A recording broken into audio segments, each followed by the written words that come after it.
Hello, creeps. Welcome to another episode of The Mortuary. I'm your host, Morbid Tuna, and this is where we talk about horror films and related geek review. I've got a movie review for all you creeps today. I was contacted recently by an independent filmmaker, M.W. Daniels. Ta-da!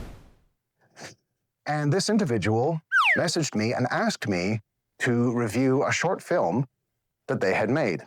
And I'm gonna tell you guys all about it. Well, not all about it. I don't want to spoil anything. But I'm definitely gonna give you my review of this film entitled Beyond Mamushi. An unusual title, but it'll make sense once we get into this. So Beyond Mamushi is a recent short film clocking in right around 48 minutes. It is a film which has one foot very much grounded in solid reality, and the other foot in the mystical and supernatural. Beyond Mamushi is a story of abuse and revenge. Not along the lines of The Last House on the Left, or I Spit on Your Grave type of thing. Instead, this is about domestic violence, where you have a couple who are the main two characters in the story. They've clearly been together for several years, and their relationship is just awful. In typical abuser fashion, they're a man-woman couple, by the way. The man will be sweet and generous and loving one minute, and then turn on the woman like an animal the next minute. Not with physical violence, but he is very, very psychologically abusive. He blames everything that goes wrong on her, even if it isn't her fault, more often when it's his fault. He demeans her, he just crushes her spirit. He knows that she has enormous loyalty to him, misplaced obviously, but he knows he has that power over her, and he abuses that power like crazy. You will hate this man, I'm telling you right now, which means the actor does a great job. As the story unfolds, a new element is introduced. At first, it seems as though perhaps it's all in the poor woman's head.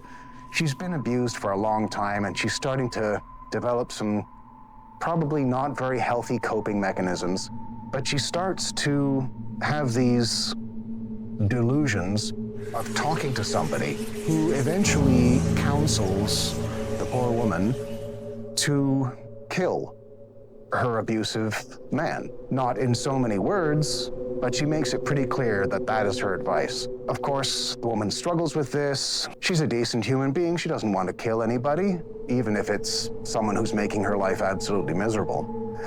But as the film goes on, you see her defenses begin to weaken. And after a little while, you begin to figure out that this woman, this Mamushi, is not a delusion, and is really just emphasizing constantly to the woman, you have to get rid of this guy permanently. So the rest of the film becomes the struggle that the woman has between her conscience and what Mamushi is telling her to do. I won't spoil it, like I said. I'm not going to ruin the ending for you, but that's basically the story. It's a mixture of a drama about abuse and a ghost story.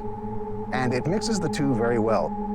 Because it's an independent film, obviously the budget is not big, so there's no flashy special effects, but the storytelling is very good. The pace is just right for its 48-minute runtime.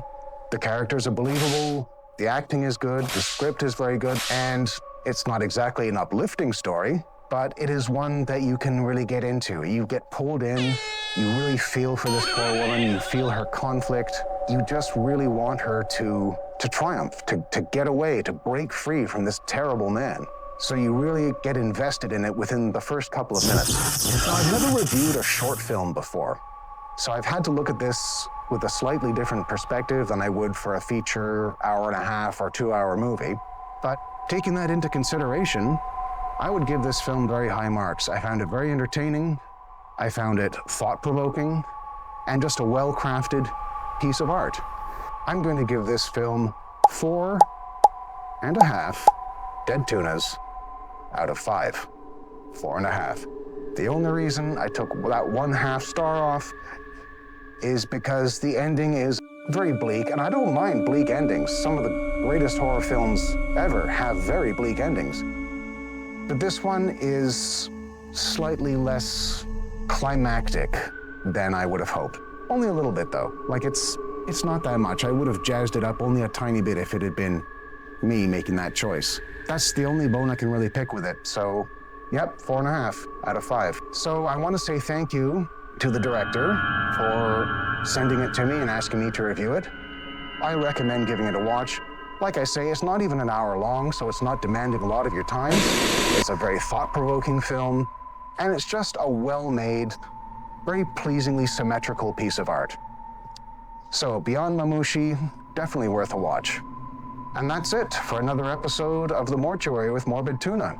If you have enjoyed this video, please go ahead and click that like button, click that subscribe button, tell all your horror-loving friends to come on by The Mortuary and listen to Morbid Tuna talking about horror films and horror-related geekery. So stay tuned to my channel. I'll be coming at you with another video in just a couple of weeks. But until then, this is me, Morbid Tuna, at The Mortuary, saying, slash you later.